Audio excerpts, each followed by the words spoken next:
Let me check. I'm quite excited because, as I understood, you have moved.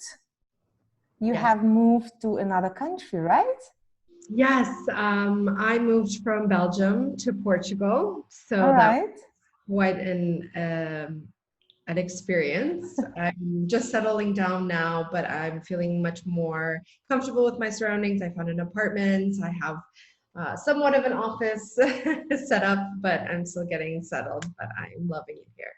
Okay, so is the weather much better? The weather much better than here in Belgium?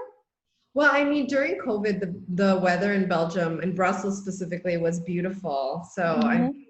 But here I think it's more consistently hot and sunny. Lucky you. All right, girl. So the reason, guys, let me introduce you, Yvonne. So we've met, I think, over a year ago. It was during a training at Google. I was giving a talk about the power of focus and the flow and the adventures we had in Bali. And then you came up and said, listen, I'm into digital marketing. I've got my own business, growing it. And I don't know what happened later, but I think a year later, you ended up in one of our online programs during the COVID times.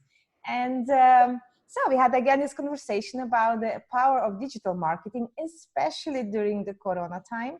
So, and I was thinking about, reinventing myself. Like, all right, I used to work like offline group sessions, a lot of one-on-one sessions, and all that was gone Yeah. and during the COVID times. And then I realized I really need to rethink my marketing strategy. So I started the research stuff, and I ended up with podcasting. And then we had this conversation about, yes, why not? And so here we are. I'm actually sharing you, even though you're in Portugal, and your knowledge with our tribe, especially our FABs and our community, to give them the insights about what's actually podcasting and why you should do that or not, for example. So Yeah. I'm curious about your point of view on that. But first, please introduce yourself before we dive any deeper into the technical parts. Perfect. So, like, I think you can tell I'm actually not Portuguese or Belgium. I'm Canadian, but I do have some European background, so that's why I'm so at home here in Europe. The reason I am so interested in podcasting is because I'm the marketing and communication specialist at a company that specializes in podcasting. It's called Spreaker. So it is a platform. Basically, if you ever want to create your own podcast, you need to host it somewhere. So it's like a URL, if you want a website, you need to host it somewhere. Same thing with a podcast. And so there's a lot of different platforms out there. You probably have heard of like Podbeam, Anchor, which is created by Spotify, Libsyn, and I work for another company called Spreaker. And so for the last couple of months, I've really deep dived into the world of podcasting, of understanding why you should be creating a podcast, how you can create a podcast, and especially how do you market your podcast? Because I think a lot of people get stuck on that point. There's so much information out there on like why you should create one and how to create it. But then when you create it, how do you promote it? Because downloads. Because I think it's with everything, right? I mean, you've got this idea, you want to start up your business, if it's consulting or whatever, and then you realize, oh my gosh, I'm so good at, I don't know, creating websites, but nobody knows that you exist. So it's not only about, I think, creating a product or a service, like podcasts would be like an added service to your tribe.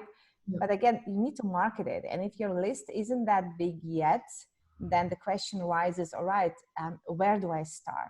So Yvonne, maybe let's start from the beginning. Let's just like very concrete. Imagine you have this solopreneur with this, he or she is passionate about their business and they want to spread the message. And suddenly, I mean, podcasts it's quite old, I think. It's nothing new, podcasting, right? No, it's over, I think, 10 years old, the concept of podcast. So is it really like Corona and COVID-19 that triggered it and made it more popular, or it's just because we have nothing else to do than listening to podcasts? So, the thing with podcasts is that although there's been an uptick in people listening to podcasts, people have been listening to podcasts for a long, long time.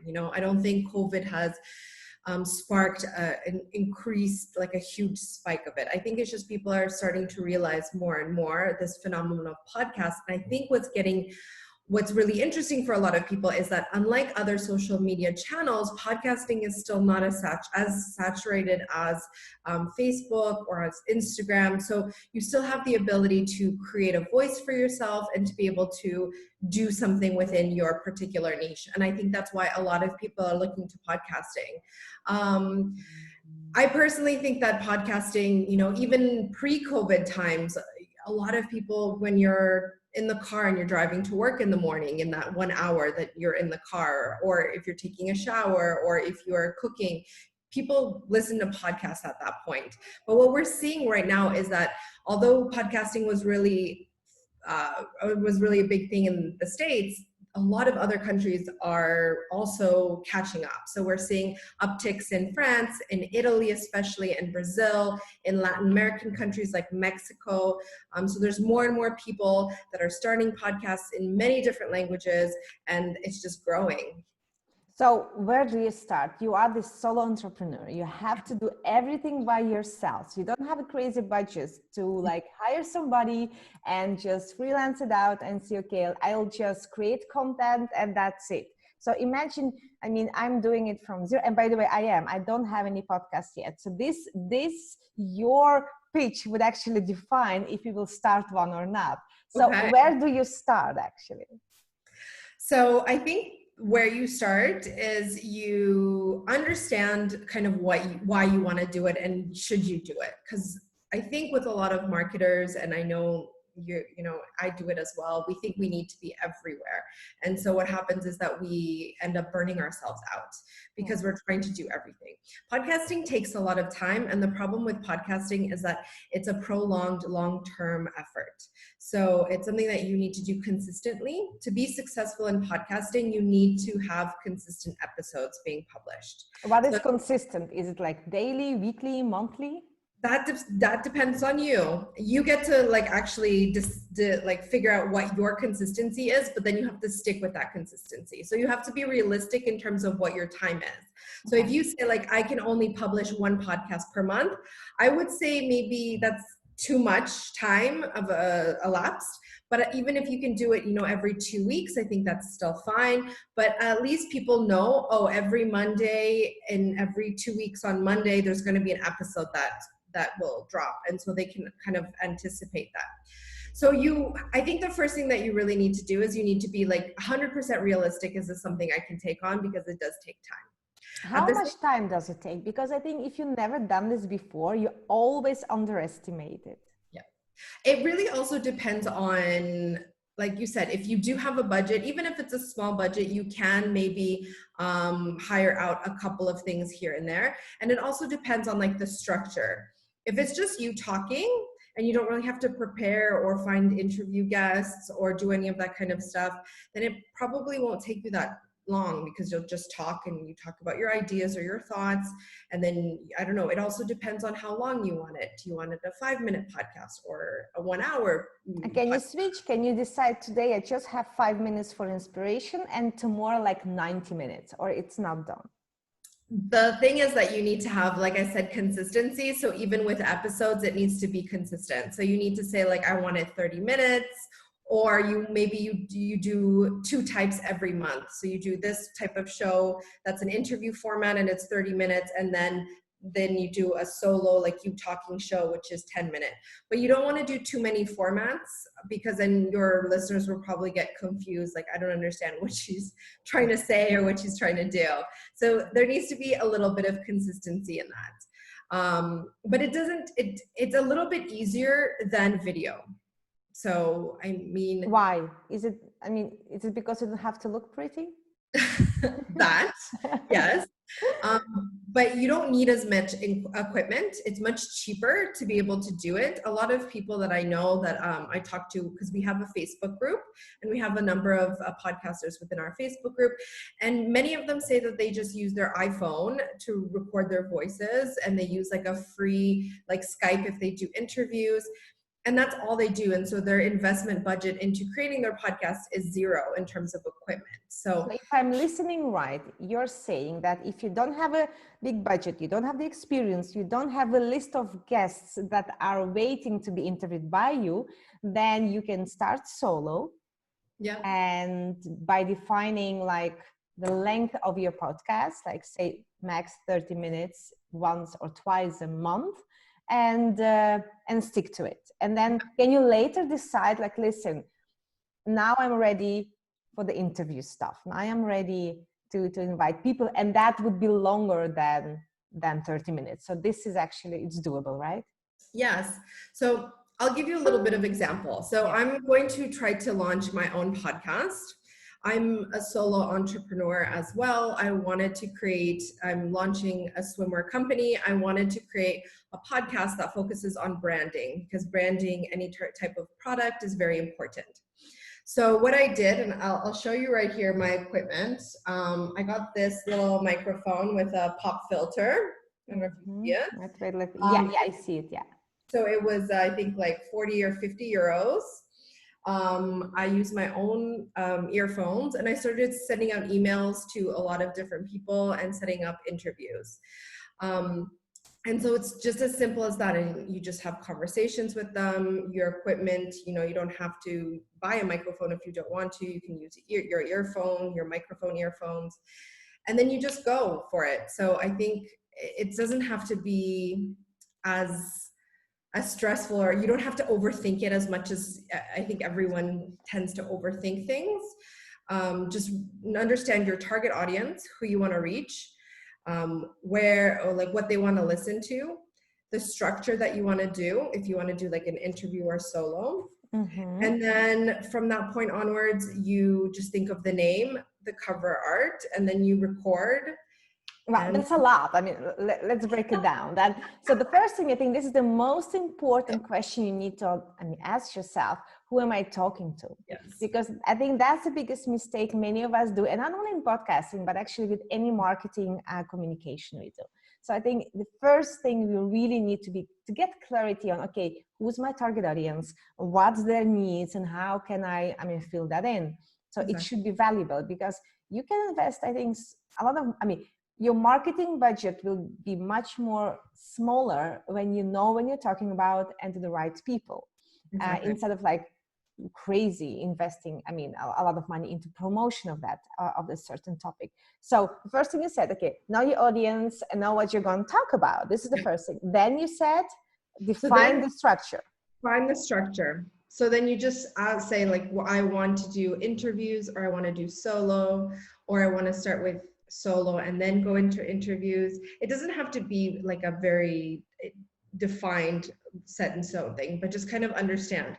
For my podcast, because I don't have the expertise, I am doing an interview type of style, because I'm asking other people for their expertise to share. Oh, that's a good one. That's why they do it. All right. So actually, I thought it was from a marketing point of view, you would ask an interviewer because they have a big following, and by you interviewing that person, you tap into their network. But that's not the only reason.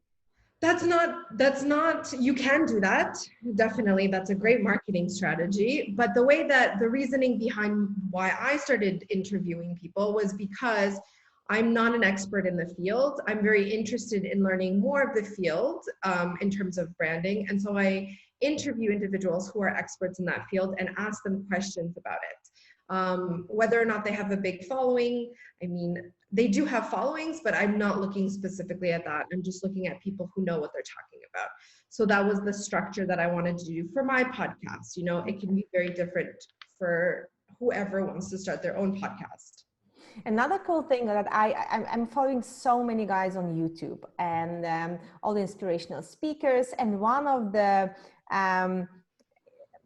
channels I'm following, they also actually, so they record a video. This is just a chat between two guys, live or via Zoom or whatever. And then they just extract that audio, and probably they will edit it somewhere, and then they will upload it on Spotify, for example. Yeah. So that's also a way to go. Yeah, I mean, that's the thing. That's why it doesn't have to be that complicated. If you want to do just a conversational type of podcast where you and your friend or just sit down and talk about topics, like today we'll be talking about email marketing. What do you think about email marketing? And then they just have a conversation, and from that on, you really don't need to edit it that much because it's unless like something goes terribly wrong. But you just need to add an intro and an outro and upload it, and that's it. And All right, let's go back to the intro and outro. Where do you get it? okay, so intros and outros are, you can do it in many different ways, right? So the way that I think I'm going to be doing it, because I haven't done it yet, is I'm probably going to look into Fiverr and trying to see if I can get it from there.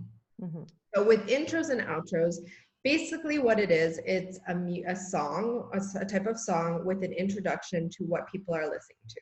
So you are listening now to the Digital Branding Show with host Ivani Vanescu. Thank you so much, Bo. There's a lot of, if you listen to it, a lot of them have that. You can do it yourself if you want to. There's a lot of free applications out there like GarageBand.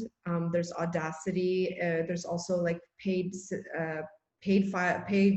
subscriptions like Adobe has something in there, and you can create it yourself. You can buy a piece of music and then just record your voice and like put it on top, and then you'll have your intro.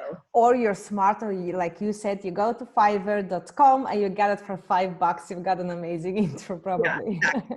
So I mean, it's what you want if you want it super unique, but at the same time, like if you're just starting, then $5 just to do a very basic one. It will evolve, like everything evolves. So the thing is, a lot of people want it to be perfect. It's not going to be perfect. If you listen to almost all the podcasts at the beginning, the sound is usually horrible. The intros and outros are like really generic, but they just got it out and they just kept on going. And I think that's what a lot of people just need to realize. Yeah, that's the thing. So don't take yourself way too serious. And so enjoy the process, have your conversation, share your thoughts. And then, so what happens then? So you've got your first, for example, we can take this video, right? Yeah. I'm recording it on Zoom right now. So I could actually extract my MP4, like the audio out of it, copy and paste the intro and outro, and then I can upload it on Spotify, or how does it work? Do I really need to go to some other websites? So the most important thing that you need to know when you have a podcast is that you need to have an RSS feed. A what? It's an RSS feed. All right. What does it mean? It's a link. Okay. It's like your URL for your podcast. Mm-hmm. The simplest form of it.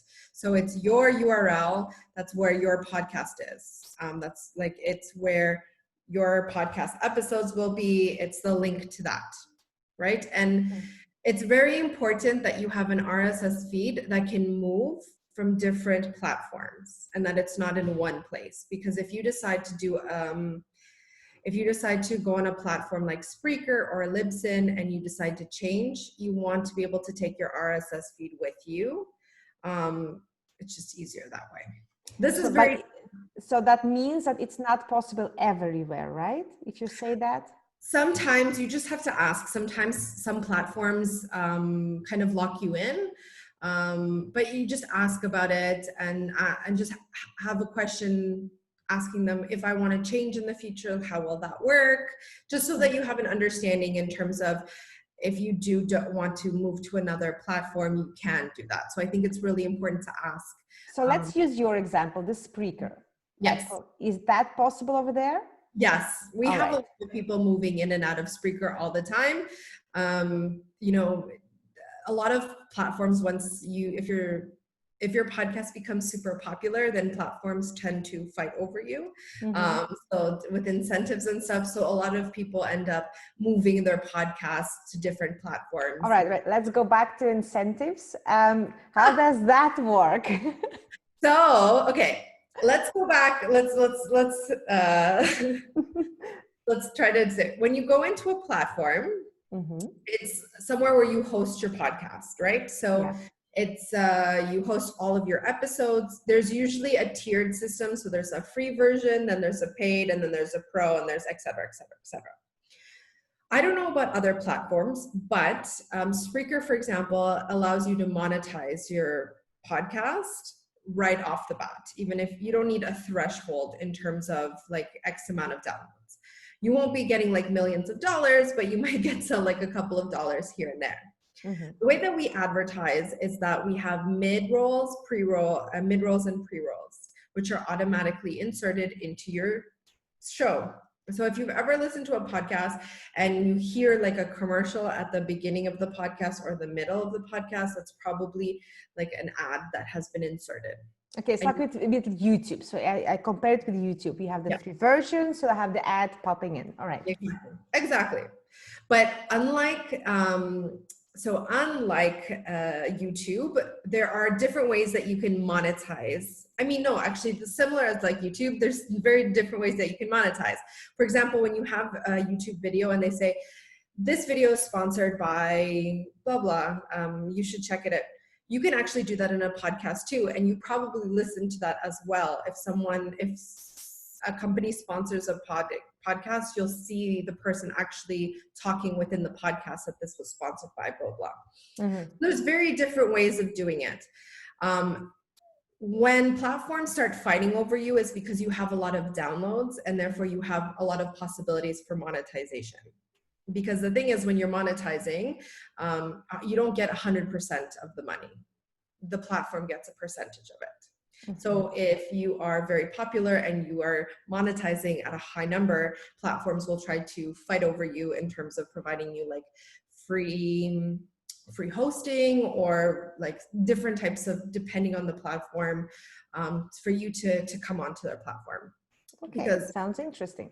Yeah, there's a lot of money that's in podcasting. A lot of people don't realize this. It doesn't, I think that a lot of people think that, oh, I'm just going to sign up for a podcast, launch my podcast, and I'll get a lot of money.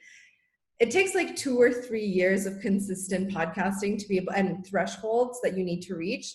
So usually once you do the 5,000 or the 10,000 downloads per month, then you can start looking at possibilities of monetization. And it's a great opportunity to earn a lot of money. I mean, if we look at, I know he's a bad example, but Joe Rogan, mm-hmm. He was just bought out by Spotify, his podcast.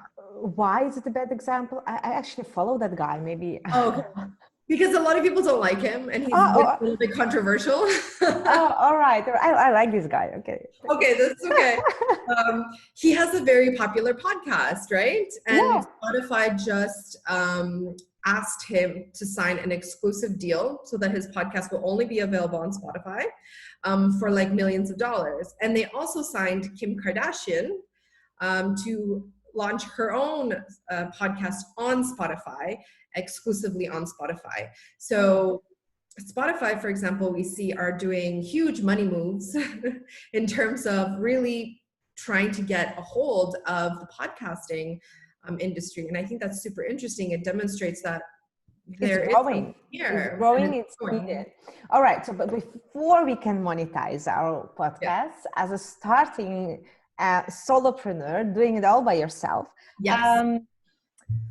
how do we market it? How do we reach our people? You've got this amazing content. It's recorded. It's at the RSS or whatever feed. So it's out there. You shared it on different platforms, for example. And what now? Okay. So one thing that's really great with Spreaker is that we have something called the one-click distribution. So as you know, there's a lot of, they're called podcatchers, which are Apple Podcasts, Spotify, et cetera, et cetera. These are platforms where you can distribute your podcast onto.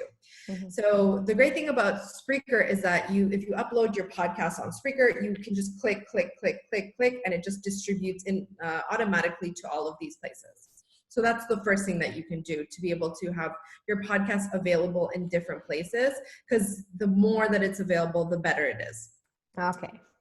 The other thing that you should be doing is you should be SEOing your titles and your descriptions of your podcast episodes so that they can be found. On Google, you mean? Or somewhere? Okay. Yeah. So if you go into I really love to give the example of Jenna Kutcher. Okay. I don't know if you know Jenna Kutcher. She's a digital marketer as well. She has, one sec, let me see if I can find her.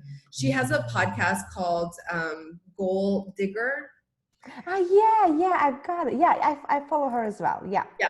So if you look at her Google Podcasts descriptions, there's like completely filled with keywords. Even just the description of her podcast it's keyword rich. I'm just gonna read really quickly, but she starts with questions. So she says, how do I build my dream job? That's such a great like keyword. How do I make money online? Am I ready to leave my 9 to 5? How can I create a passive income? How can I grow my Instagram following? And the biggest question of all, can I really turn my passion into profits? Welcome to the Goal Digger podcast, where we will answer all these da-da-da-da-da. But even in the first like 3 sentences there, those are just like keywords, keyword. Yeah. So she's very smart. She's SEOing her titles, her descriptions. And so that's one of the things that you can do that will allow you to be able to be searched. Another thing that you can be doing, and I'm going to give the example of Jenna Kutcher, is creating a website and hosting your podcasts episodes on your website. So a lot of platforms like Spreaker will give you the ability to have an embedded player that you can take and embed it into your website. So that means that people can actually listen to your podcast on your website. That's even better, because you're sending so many of your clients to your website. I mean, for blogging or whatever. Yeah. And so what's really great about that is that if you have, let's say, a page for each of your episodes, you can have not a transcript, but a kind of a resume of what that episode was about. And there again, you have the opportunity to add a lot of SEO and keywords into it that will reach people that are searching for it, you know? Okay. Yeah. And then so you've got like a double reach. You've got one on your podcast platform itself, and with the SEO, but the same you do for your website, putting out there as well. All right. So you'll have a resume. I mean, another great example, I would say, if people want to look how it's done, you just go to Jenna Kutcher, and she has a podcast section there. And then she actually does that for all of her shows. She does an example of, today we talked to blah, blah, blah. And we talked about this issue.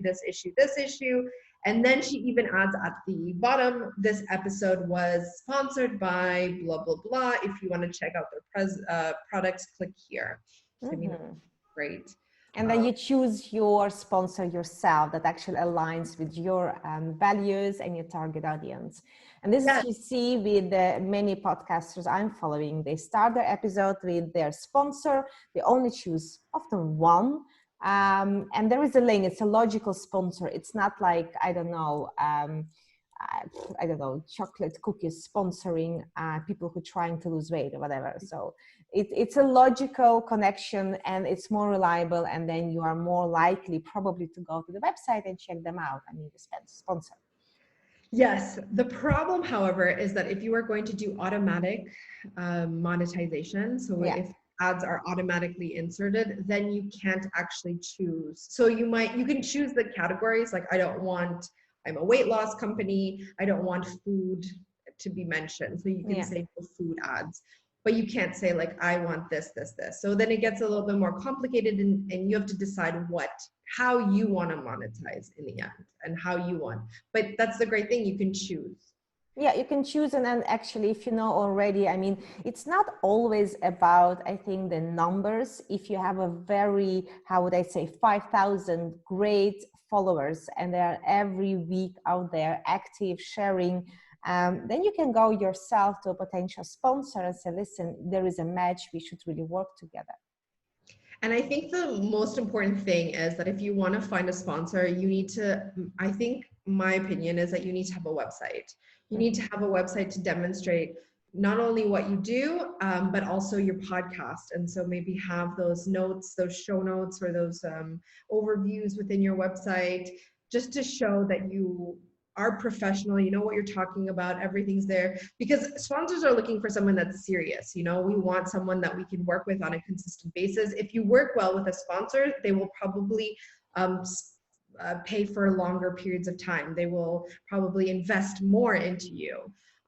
So it's just, you need to demonstrate that you're really in it to win it kind of mentality with podcasting, because so many people drop out because they see how hard it is in terms of how long you have to do it before you really get there.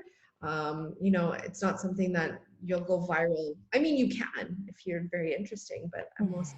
If you're Kardashian, you probably can. But again, I think we need to stay realistic here. And it's I appreciate that you're that honest to say, listen, guys, this is not an overnight success. This is something you really need to invest and commit to. And it takes up to 3 years to get that following. So as you said, like, so let's recap. So we've got the website, your own website, where you can share the podcasts, where you have this small description. You've got this external platform where you'll be with one-click sharing on different distribution platforms. What else can you do to promote your podcast, new podcast channel? So I think social media. What's really interesting is that podcasters are more likely to hang out on Twitter. And so I know, I was very shocked about this. Yeah, me too. Why Twitter? Is it something like American? Because when I was in US, maybe, like everybody is like on Twitter, and here it's dead, I think. I mean, Belgium at least. I mean, to tell you the truth, I don't know, but I'm tweeting a lot. There's a lot of people talking to us on Twitter. We have the most engagement on Twitter than on other social media channels. So I don't know what it is. I don't know if they're all from the States or what it is, but yeah, Twitter, I don't know. And why not check it out? You can see what kind of conversations are happening around podcasting. I mean, you can also do something. I recommend doing some stuff out of the box, like join a Reddit subgroup. There's a lot of people. The problem with podcasting is that it has a very strong community. And so it's the problem, and also what is very positive about it. The problem is that if you're not in it, like 100%, the podcasting community will call you out and you might get burned. If you are in it and you're authentic and you're real, you're going to have a really great community that will support you. Okay. So I think that's something that and the thing that I say all the time is, if you're going to do podcasting, it probably won't take you 3 years, maybe like 6 months, not 6 years, 6 months. You need to be talking, you need to be doing what you love. And I think it's not going to be that bad, because I really enjoy having conversations. I really love talking to people. And if you love doing it, I think it's not going to be that hard for you to do it. And then share it, share it on Facebook, on Twitter, on Instagram, with your friends, with your followers. You probably already have a following, or probably like a big or small one. And then grow your email list, I would say. And I think that's really important. Email lists are really important. I think that's a really great way to communicate with individuals. Instagram's getting tricky, Facebook's getting tricky in terms of really communicating to the individuals. So build a small community, but a strong community, and send them emails, but don't send them only like, hey, my recent podcast is out. But ask them questions, ask them what they want to hear about, ask them, show behind the scene setups, or I don't know, like news about yourself, and like nurture that relationship that you have with the individuals that are signing up, because you can really go big with this. There's another example of a podcast called Almost 30, 2 girls. And what they ended up doing is they were talking about like spirituality and life and these kinds of topics. And they created a huge community. It's called the Almost 30 Nation. And they have meetups of women that come together in different countries in the States. They have a Facebook group. They go on speaking tours. And so they were able to really develop and nurture this community. Create a Facebook group if it's really interesting, if it's a topic that people love to talk about. There's another individual that I know that's a podcaster that talks about paranormal activity, and he created a Facebook group out of it. And they talk about stuff, and sometimes he'll say like, oh, hey, my podcast is up if you guys want to hear it. But I think, so again, it's really about like midterm vision for sure. Yeah. And it's about commitment and the true authentic, I think, connection as Yeah. well. And that's the only way, and there are no magic spells around it. It's really you giving your heart and soul to your audience and just really connecting and caring. Yeah. And yes, realizing it does take time, even though, I mean, you have to edit, you have to upload it, you have to share it. So I think it's important that you realize it's something, I'll give it at least a year before I give up, and Yes. see if that really works out. And for some people, like, who are quite shy, quite introvert, I mean, I wouldn't be daring to ask my husband to have a chat or have a podcast. He'll be like, oh my gosh, I have nothing to say. But again, I mean, Yvonne, when we met at Google, you were like open, chatting, sharing some insights. So that came out naturally. Yeah. So guys and girls over there, if it's natural to you and you love whatever you do, is it consulting? Is it, I mean, I would love to know more about you. So Yvonne, you gave us, I mean, amazing tips, and I mean, a few names I wrote down where to check out. I would really appreciate if you could create a short post with the tips you gave us, like with the links we can check out and learn from the best. And also please share your contacts and your platform that you're working with, so people can reach out and ask questions. And for us guys, I know COVID, yeah, sorry for my language, but shitty times for most of us. But again, try to innovate. And I think podcasting is the platform. If you are in Belgium, please join our business summer camp. We are launching in August, 3 sessions on marketing and finance a bit as well, of course, and sales, where podcasting is a little part of it, of course. And if you're not in Belgium, well, of course, stay tuned. We'll do many of these kind of lives this summer. Because I think most of us are in the staycation mode. Yes. And then, yeah, try to spend your time wisely. Any last tips, Yvonne, for our community? It doesn't have to be about podcasting, but it may. I mean, my last tips about I'm going to make it about podcasting. It's just that I felt I was a little bit too negative. Maybe I discouraged some people from it. It is great medium. Like I said, it's not saturated yet. It's a perfect opportunity to get your voice and your opinions out there. It is easy, it's fun, and I think that, like, if you really love what you're doing, it's going to come across. And it's really important to also remember that audio is extremely personal. So it's such a personal thing. You create such a strong connection between people when you have audio, because people are 100% focused when they're listening, more than when they're watching. They're more distracted when they're watching. But when you have audio and you're listening, you have like their undivided attention, which creates that absolutely unbreakable personal connection.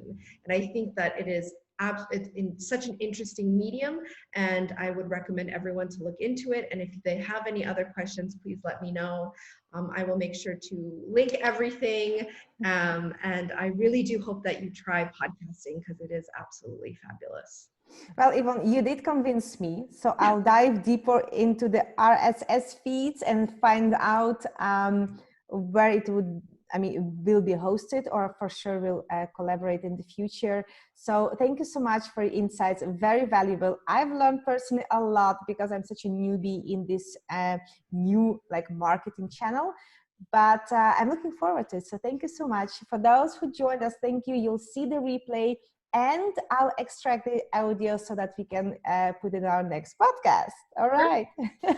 So thank you so much, guys, and enjoy the evening, or whatever it may be, morning in US, and speak to you soon. Bye-bye.